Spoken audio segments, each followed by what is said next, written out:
আচ্ছা ভাই, সব মুসলমানরাই তো জান্নাতে যাবি, তাই না? এত সোজা না রে ভাই, এত সোজা না। 17 শ্রেণীর মানুষ মুসলমান হয়েও জান্নাতে যেতে পারবে না। কি বলেন ভাই? 17 শ্রেণীর মানুষ মুসলমান হয়েও জান্নাতে যেতে পারবে না? তারা কারা? এক, হারাম খাদ্য ভক্ষণকারী জান্নাতে যাবে না। নবীজি সাল্লাল্লাহু আলাইহি সাল্লাম বলেন, যে দেহ হারাম খাদ্য দ্বারা লালিত পালিত হয়েছে তা জান্নাতে প্রবেশ করবে না। সুনানে বাইহাকি 5520। দুই, আত্মীয়তার সম্পর্ক ছিন্নকারী জান্নাতে যাবে না। নবীজি সাল্লাল্লাহু আলাইহি সাল্লাম বলেন, আত্মীয়তার সম্পর্ক ছিন্নকারী ব্যক্তি জান্নাতে প্রবেশ করবে না। সহিহ বুখারী 5525। তিন, প্রতিবেশীকে কষ্ট দানকারী জান্নাতে যাবে না। নবীজি সাল্লাল্লাহু আলাইহি সাল্লাম বলেছেন, যার অত্যাচার থেকে প্রতিবেশীরা নিরাপদ নয় সে জান্নাতে প্রবেশ করবে না। সহিহ মুসলিম 66। চার, মাতা পিতার অবাধ্য সন্তান ও দায়ুস নারী জান্নাতে যাবে না। নবীজি সাল্লাল্লাহু আলাইহি সাল্লাম বলেছেন, 3 শ্রেণীর লোক জান্নাতে যাবে না। মাতা পিতার অবাধ্য দায়ুস, অর্থাৎ যে ব্যক্তি তার স্ত্রী, বোন প্রমুখ অধীনস্থ নারীকে বেপর্দায় চলাফেরায় বাধা দেয় না, এবং পুরুষের বেশ ধারণকারী মহিলা। মুস্তাদারাকে হাকেম। 5, অশ্লীল ভাষী ও উগ্র মেজাজি জান্নাতে যাবে না। নবীজি সাল্লাল্লাহু আলাইহি সাল্লাম বলেছেন, অশ্লীল ভাষী ও উগ্র মেজাজি ব্যক্তি জান্নাতে যাবে না। আবু দাউদ 4168। 6, প্রতারণাকারী শাসক জান্নাতে যাবে না। নবীজি সাল্লাল্লাহু আলাইহি সাল্লাম বলেছেন, মুসলমানদের ওপর প্রতিনিধিত্বকারী শাসক যে সে তার অধীনস্থদের ধোঁকা দিয়েছে, সে যদি ওই অবস্থাতেই মারা যায় তাহলে আল্লাহ তাআলা তার জন্য জান্নাত হারাম করে দেবেন। সহিহ বুখারী 6618।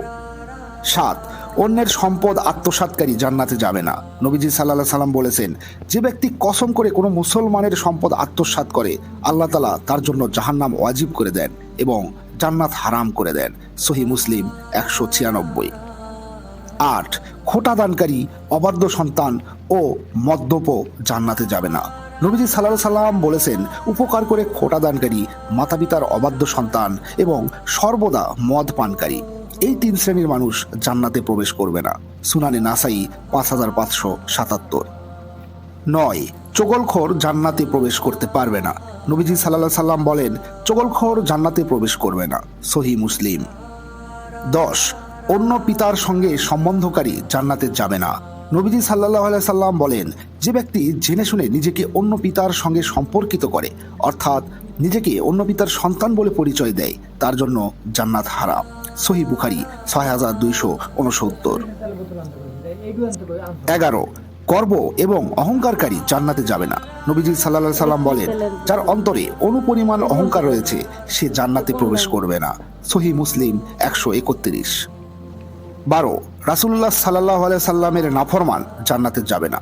নবীজি সাল্লাল্লাহু আলাইহি সাল্লাম বলেন, যে আমার আনুগত্য করে সে জান্নাতে যাবে, আর যে আমার নাফরমানি করে সে জান্নাতে যেতে অস্বীকার করেছে।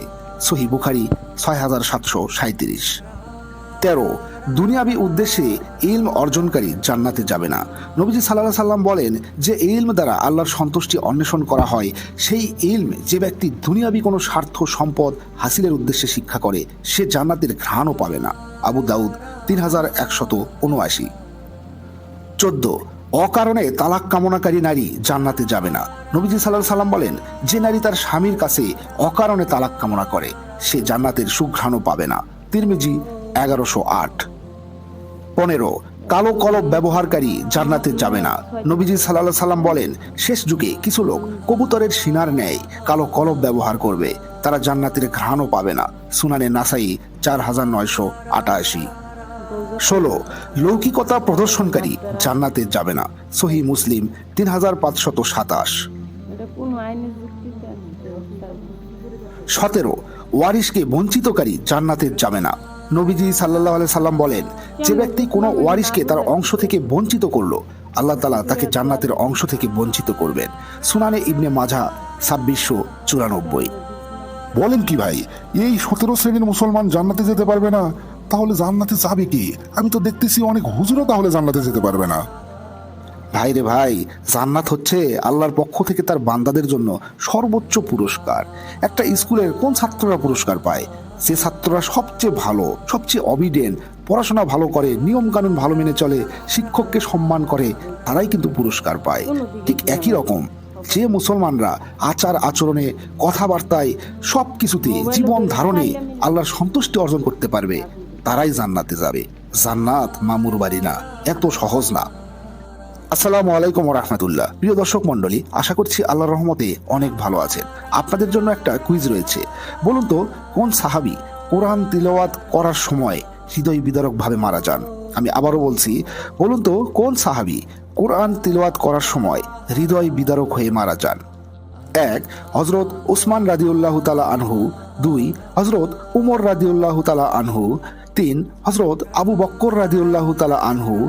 এবং চার, হজরত আলী রাদিউল্লাহু তাআলা আনহু।